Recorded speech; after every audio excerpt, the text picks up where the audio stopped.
You need to factor in social impact, otherwise you just seem short-sighted.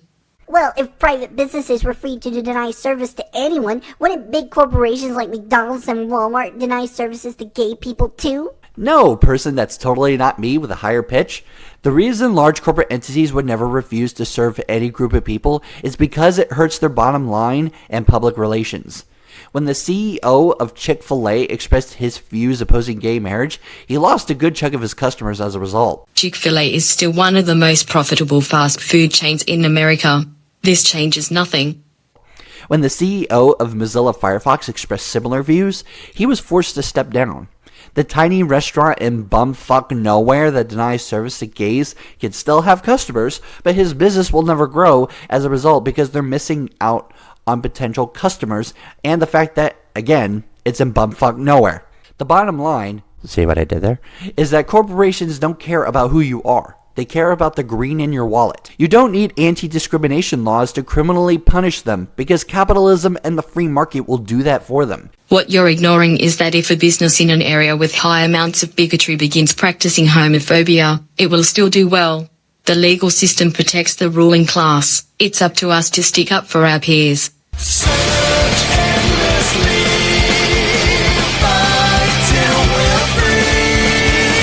And that concludes this lesson on the rights of business owners versus the rights of government employees when it comes to serving gay people.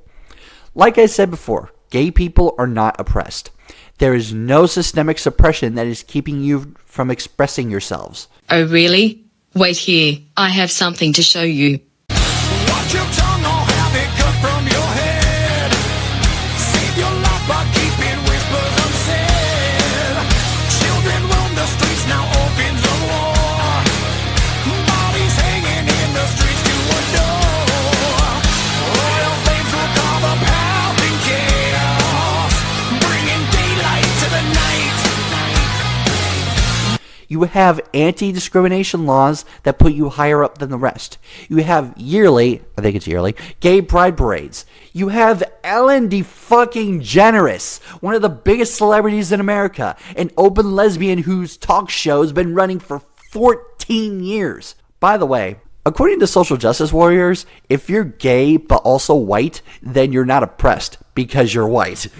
This even applies to lesbians, bisexuals, and transgenders. The only reason they say this is because of Milo and faggots like me who are sick of their bullshit. But mainly Milo. Are you suggesting that black people who are LGBT would be just as well off? Because there are millions of cases that disprove that.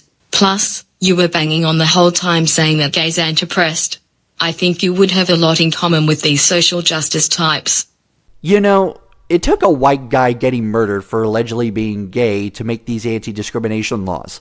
It took an elderly white woman to win a landmark Supreme Court decision that made the federal government recognize married gay couples so that marriage benefits aren't restricted to the state you were married in. And it took a white gay couple to win another landmark Supreme Court decision to finally make gay marriage legal nationwide once and for all. These people want to demonize people like me for being white, and yet it was white people who gave the gay community of all races the right to marry and be free to express ourselves. Again, things that would not be possible had it not been for their skin color, hence why gay whites still benefit from white privilege. I may be a bisexual woman, but I still have advantages because I'm white. That doesn't diminish any other disadvantages I face for my gender or orientation. Instead of making enemies within your own community, we should unite to fight the real enemy to gay rights, political Islam, aka Sharia law in the Middle East. Which at present is not happening in America. By your logic, no one should care. Not to mention Christians also oppress gays. Need I direct to you, Vice President Mike Pence? I am gay and I am not oppressed. Not because I'm white, but because American citizens view being gay as normal as being straight. When people don't care about your sexual orientation, it's actually the best thing. The reason these perpetually offended special snowflakes keep screaming that gay people are still oppressed is because they want to remain special. They want the attention and recognition of being gay because they have no other defining personality. That is such a disgusting way to dehumanize victims of oppression. At this point, I'm not even shocked by your ignorance. And the only way to do it is to keep being victims. And the only way to be victims is to create a boogeyman, that being American culture. I'm gay and I'm not oppressed. Fuck your propaganda. Fucking wonderful. Now let us fight our own battles, okay? Well, we shall go to an old well. The feminist frequency well. This is Carolyn Piet on the feminist answering machine. Trans women are women. Feminist answering machine. Hey Anita, it's me. Normally I'd just pop on over to your desk and tell you something, but you're not here. What the fuck is that thing? You know, you could at least be a little creative with your transphobia. It'd make you less irritating to watch. So, I'm leaving a message on the fam, and today I wanted to talk to you about something that's simultaneously making me really angry lately and also breaking my heart, and that is that... why will I not care about this? A very significant number of people who self-identify as feminists are once again spreading a tremendous amount of rhetoric that argues that trans women are not women, and it might have the fact that, you know, what's dangling between your legs is the same shit that this particular anti-feminist has. Using such an archaic way to describe trans women is how we got into this mess to begin with. By that logic, men with long hair are women.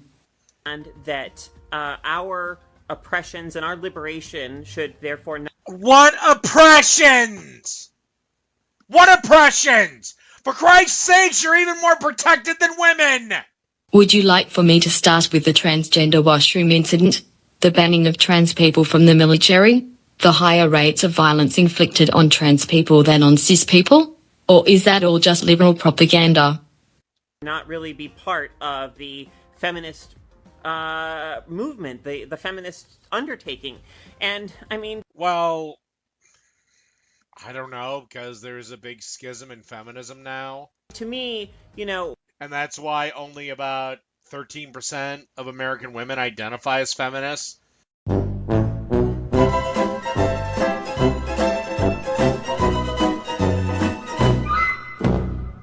So maybe just find yourself a nice gay guy and settle down. Gay men wouldn't find trans women attractive because of their feminine features.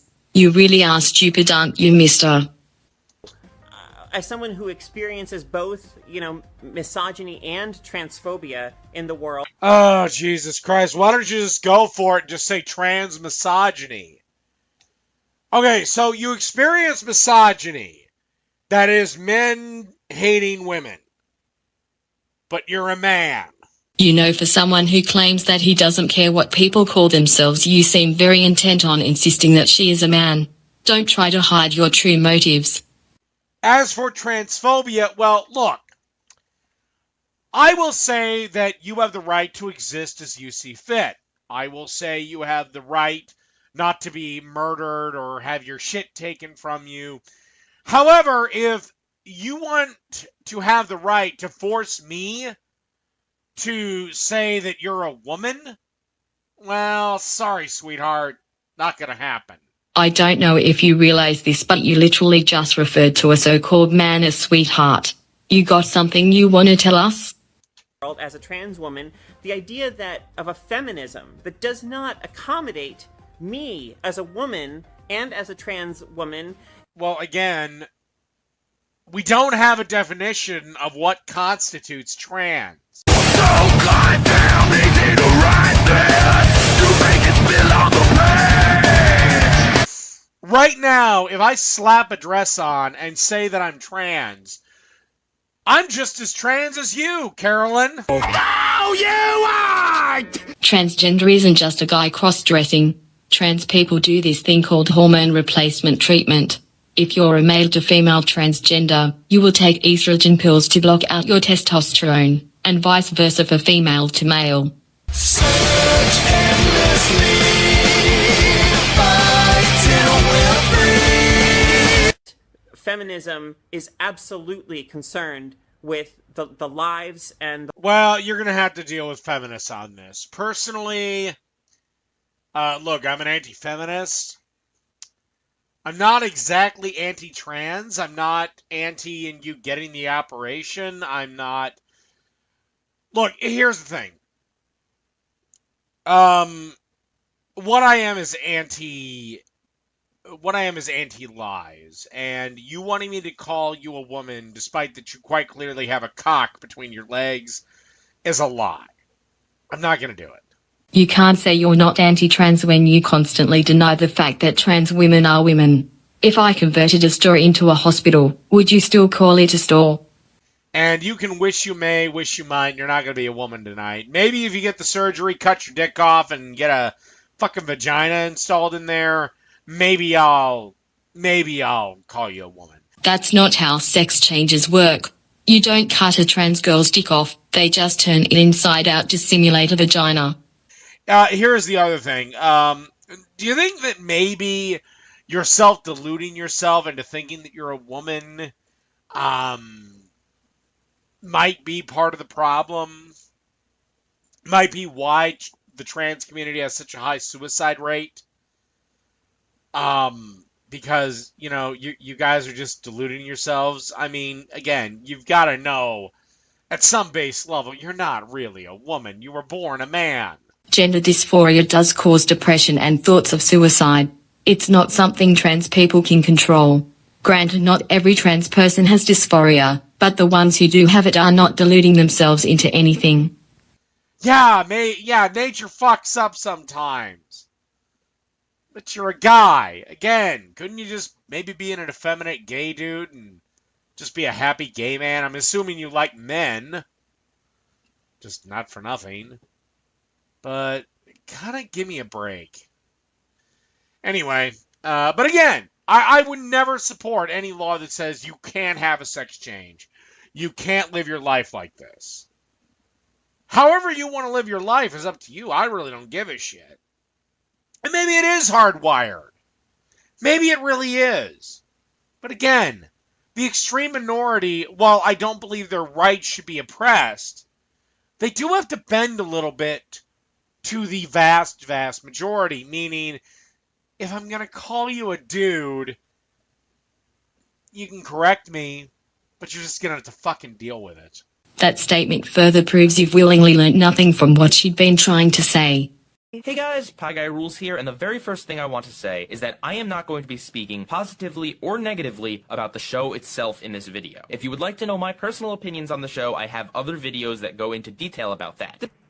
I watched those videos for this one. Spoiler alert, he bitches at the episode for being too silly when the episode he reviewed in the video he showed was parroting the serious superhero films, not calling out critics. No way it may be nitpicking, but was that really necessary?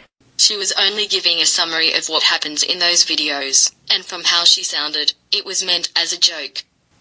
As for how it was necessary, there could be other people who are interested in watching those videos he mentioned. I'm sure they'd like an explanation or such on what they'd be getting into.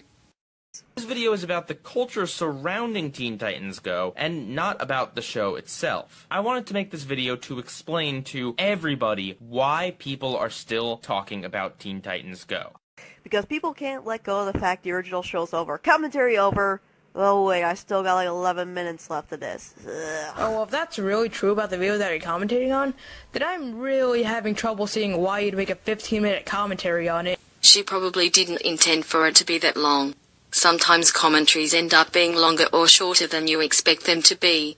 Well, yes, it might be wrong to try and do a one-to-one comparison of things that are of different genres or of different medias. It's not silly at all to at least compare little things. Yeah, it is silly to compare little things. You'll come off as a nitpicky jerk who doesn't like anything because of a really little insignificant thing. Game dude. That is all. Yeah, because referencing older YouTubers that haven't even been relevant as years is cool, right? Yeah, no thanks. Like, just...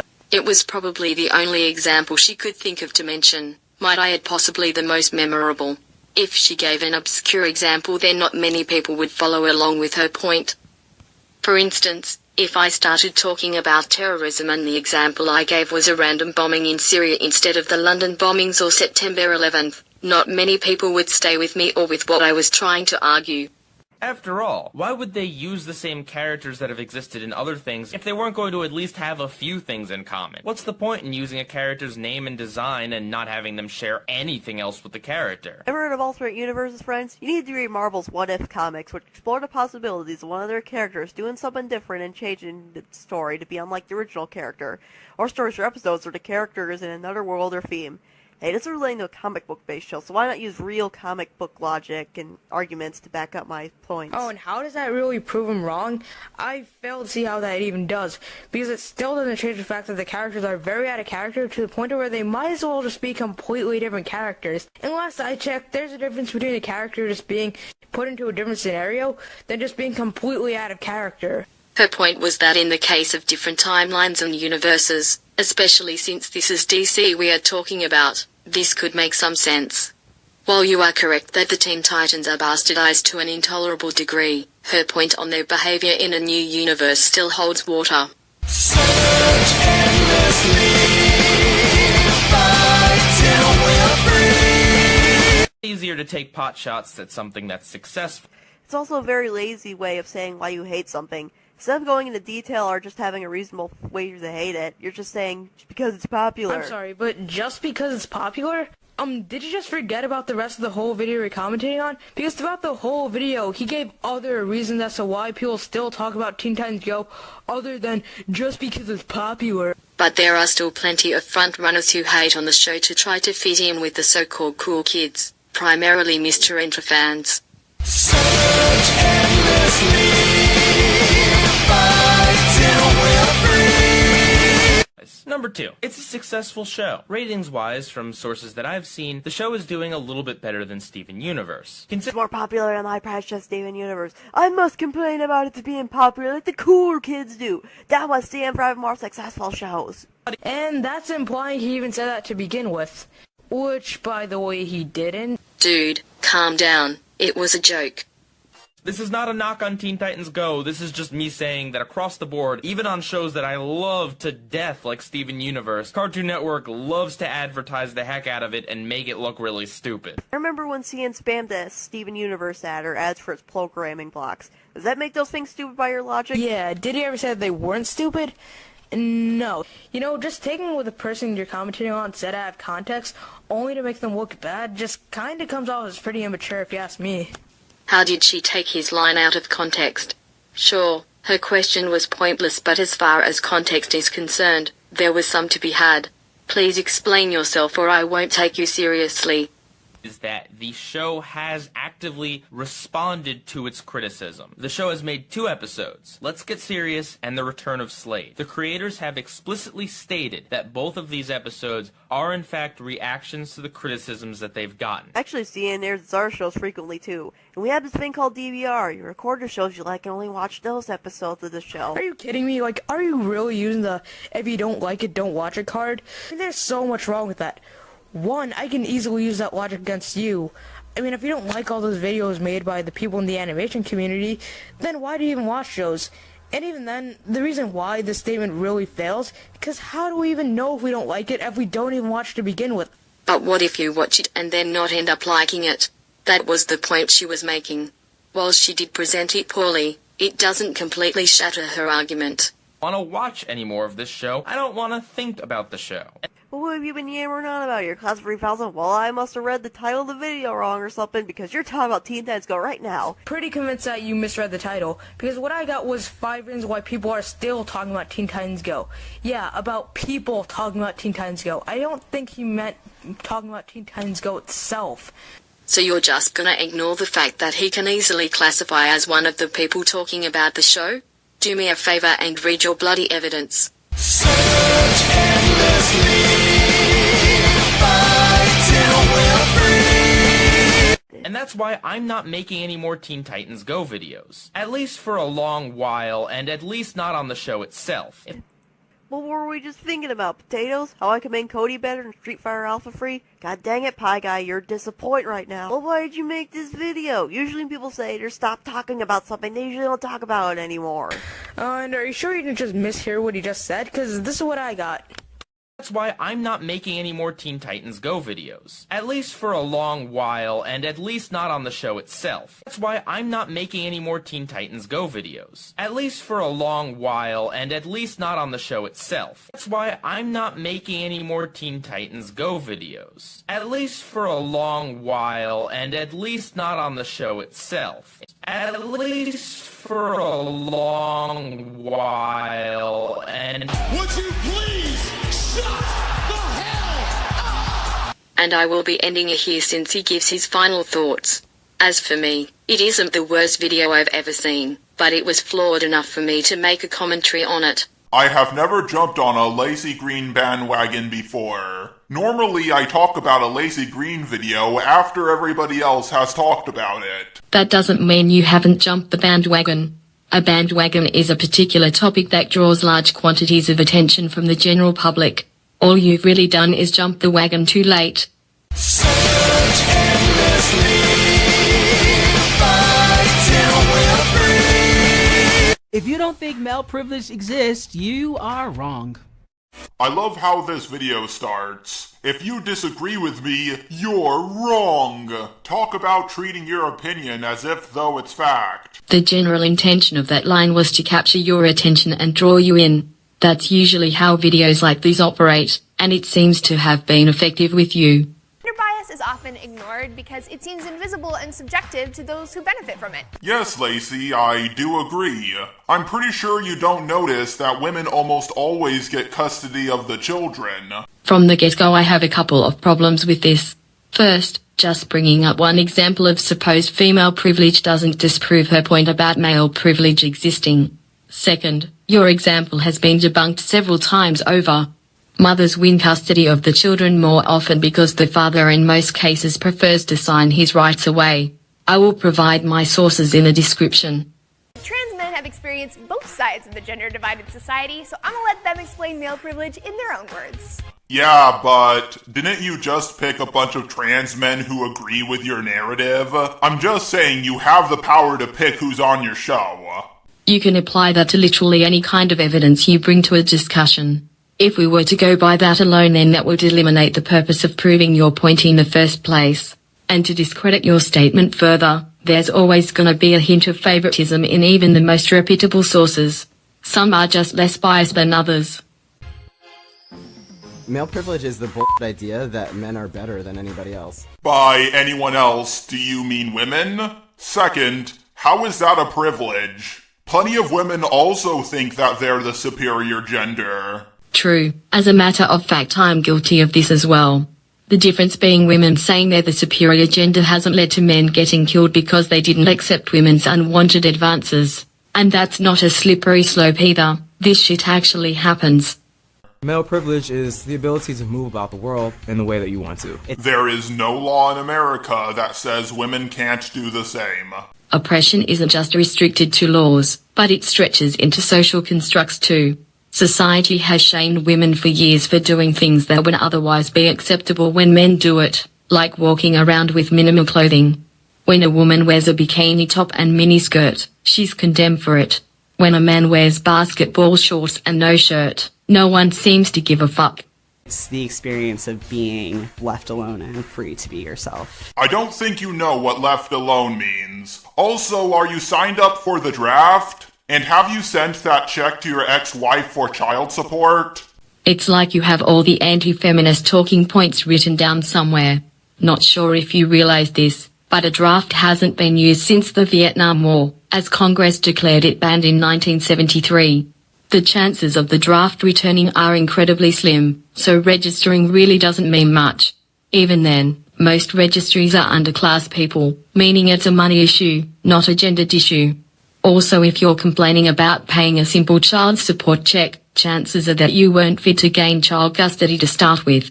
Privilege is also like the absence of experience. As a man, I have the privilege of getting on New York City subway train at 1 in the morning and don't have to worry about a man wagging his dick at me. Has that really happened to you? And if it did, what do you want? Do you want it to be against the law? Well, guess what? It already is. It's called public indecency. I think what he means is they men shouldn't be waving their dicks at women in public in general. Granted, that's a bit idealistic, but his point still is worth considering. And the main problem I have with you bringing up laws is that you can pass a law all you want, but it means nothing if the law is not enforced or upheld. Raping a woman shouldn't earn you 3 months in jail if your only defense is that you have a career ahead of you. The first time I noticed I had male privilege was when I was walking home from hanging out with a bunch of friends who happened to be women. They had expressed being a little worried about walking home in the dark, and while I was walking, I realized that I had no worry in the world about being talked to or stared at or followed or assaulted. Oh, so you felt more safe. Well, guess what? Men can be assaulted too. In fact, men are more likely to get assaulted. Also, if you're walking around like this, you're going to get the shit beaten out of you. You are also more statistically likely to be assaulted by a man than a woman, regardless of your gender. Even so, men are at least taught to defend themselves, whereas women are unfairly blamed for their choices. Women shouldn't have to change their lives because men supposedly can't control themselves. So a man could just walk down the street and no one is going to bother him. No one's going to ask him to smile. No one's going to ask him where he's going. No one's going to ask him if he's married. No one's going to ask him if they can walk with him. But this is something that I know women experience every day. Have you experienced it? Can you prove that women experience this? You cannot sit here and tell me you haven't seen or heard women in your city getting harassed on the street. Street harassment is far more common than you might think. A 2014 study shows that 65% of women out of 2,000 had experienced street harassment. There's my evidence. Where's yours? Post-transition life, my god, walking down the street is so glorious, I can actually think. I love how sexist that sounded. As a man, I can actually think. He meant that he now has the freedom to express his thoughts without being faced with ridicule or denigration that women normally do. Stop trying to make it sound like he said something he didn't. First time I ever experienced male privilege was on social media. I've always been the type to express myself and talk real crazy. And when I did it prior to transitioning, it wasn't okay. But the minute that I transitioned and everybody looked at me as that male figure, it was like, oh man, that's hilarious. I'm like, hey guy, I've been hilarious all this time. So what are you talking about? So you're saying you experienced this on social media? Interesting. Did you know you don't have to be trans to change your gender on social media? You can say you're a girl if you're a guy, and you can say you're a guy if you're a girl. And let me tell you, every single guy I know who has lied about being a girl has told me the same story. They said they never received so much free stuff. You have no idea how hard this is gonna nip you in the ass in a little bit. An unexpected aspect of male privilege for me was being taken way more seriously than I was before, and it's funny because I have all the same ideas, still thinking about the same things, and yet sometimes I would literally just be talked over or laughed at. Now people will often quiet down. I know I have said this a lot throughout the video, but it's still relevant. Do you have any proof of this? Because anecdotal evidence is anecdotal. And let me tell you, every single guy I know who has lied about being a girl has told me the same story. They said they never received so much free stuff. And the sad thing is he wants us to just take his word for it, yet we're supposed to not believe the men in the video. Male privilege and sexism isn't just a problem for women, but it's also about liberating ourselves. Masculinity is very diverse. Masculinity is what it is to you. You don't have to be a brute. You don't have to be an athlete. And my masculinity looks like a man who likes puppies and babies. And there's nothing wrong with that. That is true, there is nothing wrong with that. However, in today's society, there is something wrong with being a tough man. If you're a man and you try to do something tough, toxic masculinity! That's not what the term means. Toxic masculinity is the collective gender roles forced upon men to act in ways that are misogynistic as well as have an adverse effect on men. An example of this would be men not being allowed to cry at movies because that would be considered girly. I was in the club this night and my brothers are around. I think it might have been Single Ladies. Something came on. I'm like, oh, the Single Ladies. Oh, the Single. And they go, you're a man now. Men don't wild out to Beyonce like that. And I said, but it's music. How is that a privilege in any way? Do white people have privilege because they can't say the word nigga? Were we always allowed to say racial remarks? Why the fuck does that matter to you? Also, earlier in the video, this was said. Male privilege is the ability to move about the world in the way that you want to. These two statements contradict one another. Lacey, you really should fire your editor. Something being frowned upon doesn't mean that you will get punished for doing it. And that seems to be the case in modern society with males. There's no one way to be a man. There's a spectrum of masculinity, and just, like, be chill. What if a man wants to be a tough guy? Would that be okay? If a guy wants to really understand male privilege and understand what it is, talk to women. And if a woman wants to understand female privilege, she should talk to a man. But I think we can all agree that if we want to understand either, we should never talk to a robot. Step back, listen to what other people are going through, ask them what they're going through, and I think you'll see that the world doesn't run exactly the way you think it does. Listen to your own fucking advice and leave your fucking hug box.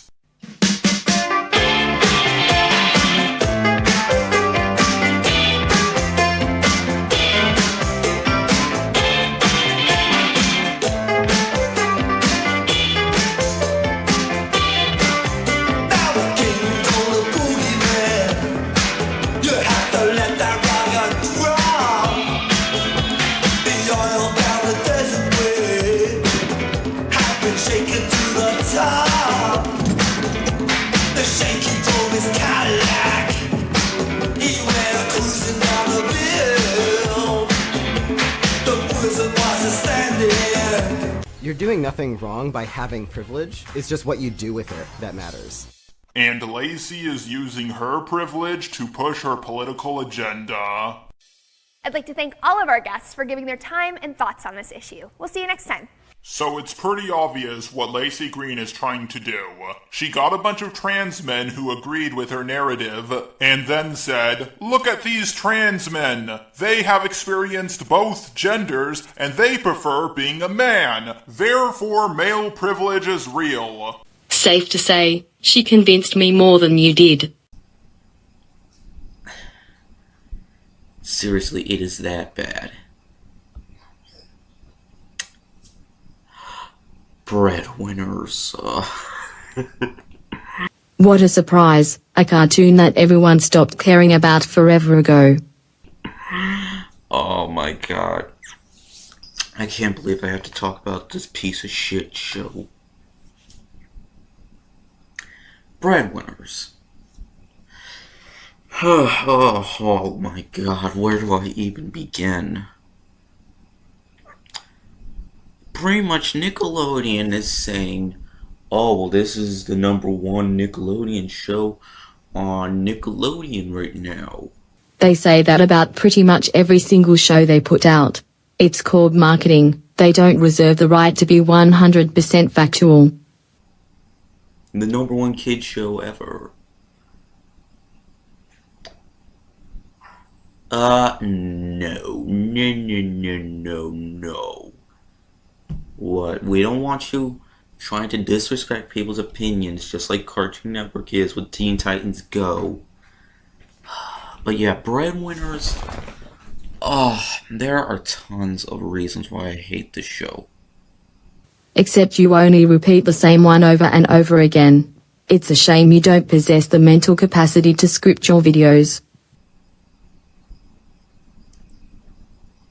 First of all,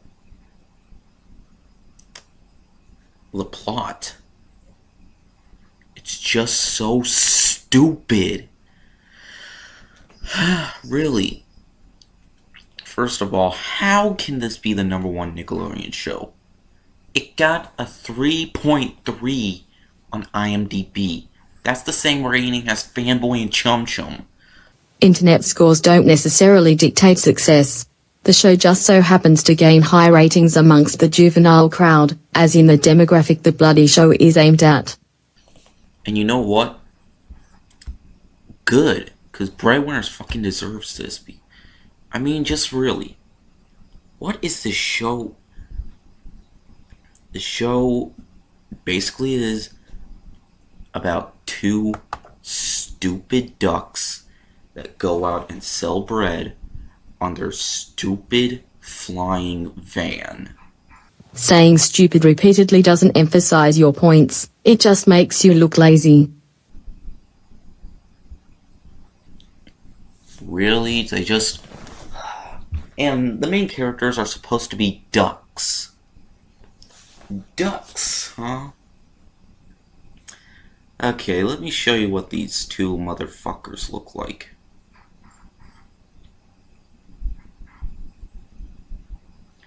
I'm telling you, these guys do not look anything like ducks. Why do they have to? I'm serious here. Cartoon animals hardly ever look like real animals. For example, Darwin from The Amazing World of Gumball looks nothing like a goldfish even though he is one. Another would be Mr. Krabs, who looks almost nothing like a crab. Their unrealistic designs allow for more animation opportunities as well as slight comedic effect.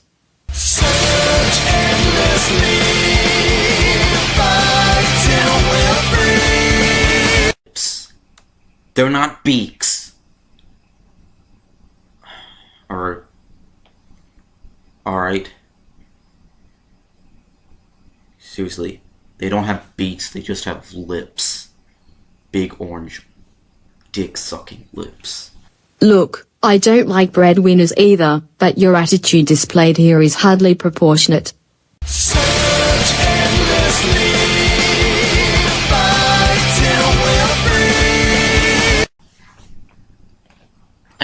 Let me think. Okay, and their names. Their names are Sway Sway and Badooce. That is so stupid. What kind of a name is Sway Sway and Badooce? Are you seriously expecting cartoon ducks to have normal sounding names? You're a legit moron if you are. First of all, I hate the midget dickhead duck. Badooce, more like fuck deuce. I mean, really, these ducks are so ugly as hell. They're not even cute, they're really ugly and hideous. I don't think the animators were aiming for a cute design if you put it in context with the rest of the show. This complaint is irrelevant. And they have feathers on their legs. They have feathers on their legs. Just like a real duck, right? No, ducks don't have feathers on their legs. Ducks don't talk either. Your point? They don't look anything like ducks. They look like beings from another world. And plus, what kind of a duck has blonde hair? What kind of sponge works at a restaurant? I can do this all day, buddy. Ducks don't have blonde hair. They're trying to make them look like ducks, but they don't. Seriously, they look nothing like ducks. They're aliens, okay? They're not ducks. They're aliens from another world. They fly around in their spaceship selling poisonous bread. Didn't you say earlier that it was a van? Make up your damn mind already. Why was this show even made?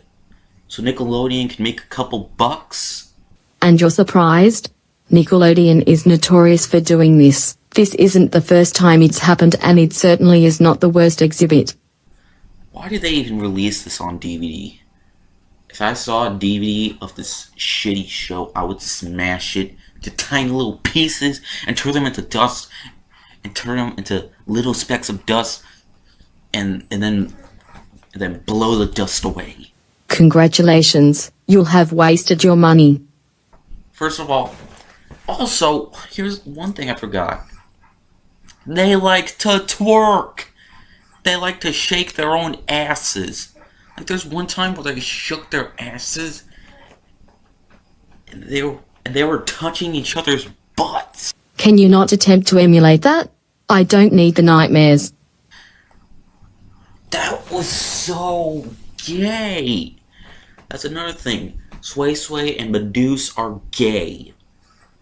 I'm not lying, they are gay. They're super gay. I mean, really. Just because they're two guys who hang out a lot doesn't make them gay. And even if they were, Why is that a bad thing?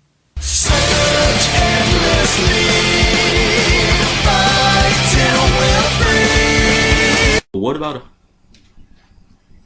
I know people might say to me, what about Harvey Beaks? He doesn't look like that much of a bird. Well, in my opinion, I am calling him a bird. I mean... Yes, because you just so happen to like that show. At least Harvey isn't the fucking retard like these two uglies. At least Harvey Beaks... Sorry if I keep repeating myself. At least Harvey Beaks is actually likable, and he doesn't have feathers on his damn legs. And he actually looks like a bird, okay? He is a bird, okay? He's a much better bird. I mean, sure, you sometimes might see his teeth, but... Birds don't have teeth, therefore he is not realistic. You're just biased against breadwinners is all. He makes a way better character than Sway and Badooz. Because you know what? Because oh my god, this is the second worst Nickelodeon show I've ever seen. I mean, oh my god, I can't stand this show. Why was this show even made? I don't know why the show was made. It's not as bad as Fanboy and Chum Chum, but it still is really damn bad. I mean, my god. The show is just unoriginal. It's completely stupid. How is it unoriginal? The show is bad, but it is fairly original. I think you're just using that as a cop-out. That's the thing. It has stupid humor. It has stupid humor, gross humor, ugly animation, horribly, extremely unlikable characters, and unoriginal characterization, and stupidness. There's just stupidness throughout this goddamn show. That's how I feel about this video. Hey YouTube, how you doing? Mr. Jay Joyner here. And I'm here to give you some more knowledge from the Bible. If knowledge from the Bible means making me subservient simply because I don't have testicles, then I will gladly decline your so-called education. You saw the title of the video, and I know there's probably a lot of you who are upset, most of you women. And women, I just have this one thing to say to you. Shh. Tip it. Allow me to retort. Fuck you, I won't do what you tell me! The Word of God. Let a woman quietly receive instruction with entire submissiveness. But I do not allow a woman to teach or exercise authority over man, but to remain quiet. For it was Adam who was first created, and then Eve. And it was not Adam who was deceived, but the woman, being quite deceived, fell into transgression. But women shall be preserved through the bearing of children, if they continue in faith and love and sanctity with self-restraint. You know, it really surprises me that you don't have a girlfriend. Why am I reading this to you today? I'll tell you why I'm reading this to you today. Because all over Facebook, I am affiliated with such church groups as Heaven Is My Goal, Not Ashamed to Spread the Word of God, Jesus is Alive, Bible 911, Bible Daily, and Praise Jesus, prayer groups. But all of these are what I call the Jesus pages that I'm associated with on Facebook. I could be wrong here, but I think pretension is a sin, is it not? Also, I know this is a nitpick, but can you please sit down?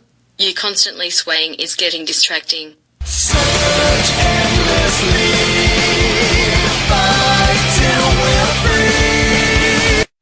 Okay. Let me explain something to you right here, right now. If you are a female, a woman,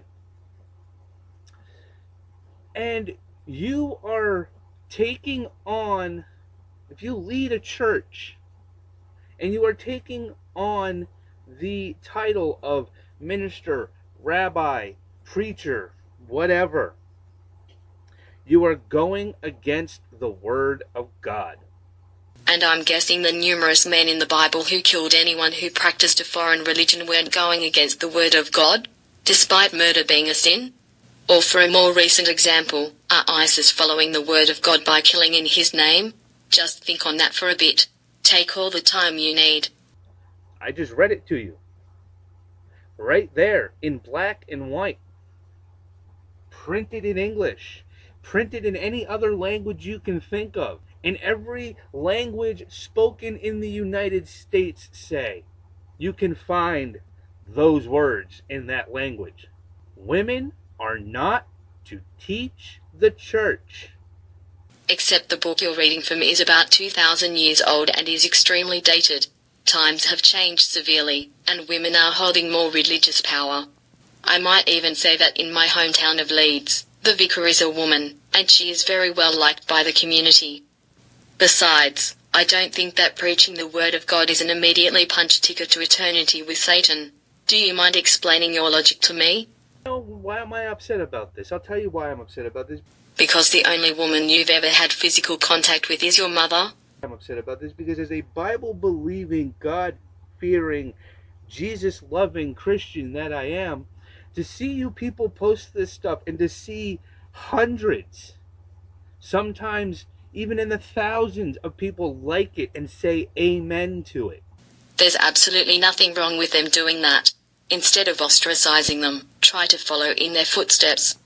I'm not completely sure of your age, but actually try updating your mind to the present instead of living in the old days. God. And don't tell me I'm wrong. That's right, folks. Don't tell him he's wrong. He can't handle it. Search endlessly, fight till we're free. But it says the same thing in here as it says in here. So no, I'm not trying to mince words and take bits and pieces out of the Bible like you folks apparently enjoy doing. I am giving it to you raw, folks. God's word says women are not allowed to hold the position of the preacher, teacher, minister of the congregation. I had my Catholic friend help me out with this part. Here is what she told me. All the texts from both testaments are outdated and only worked in their specific times when they were written. To apply them to the standards of present time is illogical and downright stupid. There's a reason why you don't stone a woman to death when she has an affair anymore. What we see as acceptable changes as time passes, and we learn to treat certain instances with care and respect. Now, I'm not saying women can't be Sunday school teachers. I'm not saying that women can't teach the Holy Bible in their own homes, or even on YouTube. You incessantly said that a female shouldn't be a member of the clergy, totally giving off the vibe that you don't want them preaching the word of God anywhere else. Are you forgetting about nuns? And just for the record, teaching sabbatical school requires a lesser degree of ordination, so shows how much you know. I'm not a minister. I'm not a reverend. I'm not a rabbi. And it's a damn good thing too. Also, rabbis are part of Judaism, so I don't think you'd fit into that. I don't have a doctorate. I didn't go to seminary to get a little piece of paper saying that I could do this.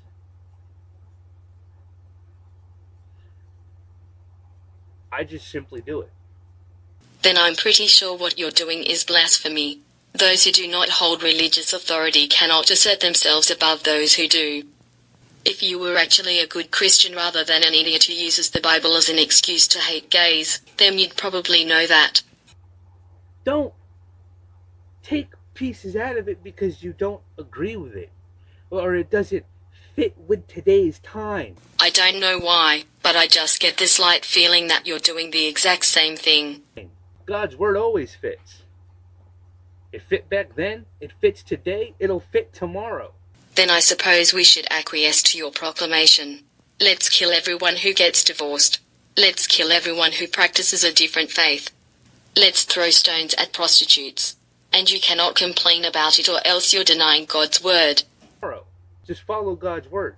Because if you are trying to be a teacher to these people, to the masses that don't know, follow God's word and don't get behind the pulpit, ladies. Because that is not your place. Your place is not in the pulpit.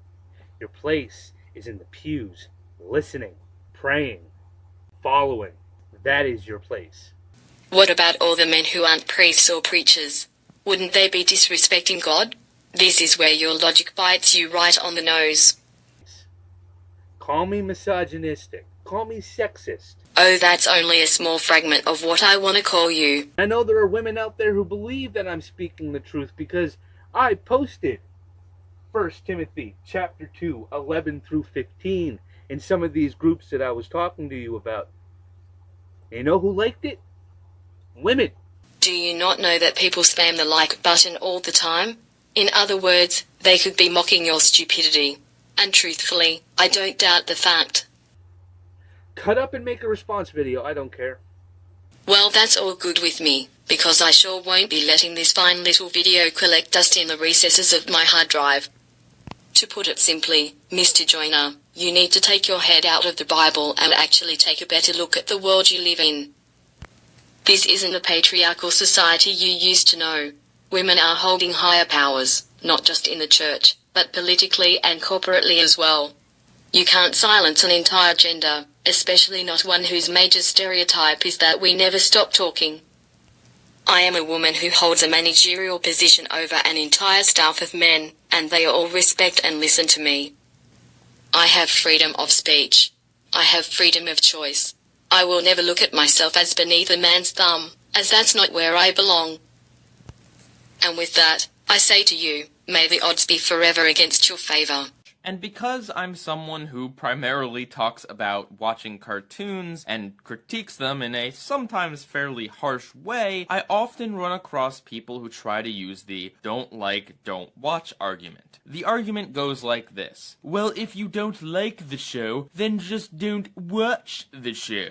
This argument is used typically by fans of whatever I'm critiquing as a way to say, hey, don't worry about it. Why are you stressing out about the bad things in this show? They're not bad, you're just not a fan. Go away, don't watch it, ignore it, stop talking about it. So now I'm going to go through 6 reasons why I think the don't like, don't watch argument is stupid, counterproductive, and just illogical. Number 6. This is a very simple logistics thing. How do I know that I don't like something until I watch it? There is no way for me to do that, unless you want me to watch part of the episode and then turn it off the second I don't like something, which is dumb, but otherwise, how would I know? And of course, if you watch 80 episodes of a show and you hate every episode, you're probably not gonna like the 81st episode, but still, you never actually know until you watch it. Now allow me to counter that if you don't mind me doing so. The reason this refutation simply fails is because the context of this statement implies you've already watched the show and have established you don't like it. In that scenario, the best choice is to ignore whatever show it is you don't like and watch the ones you do.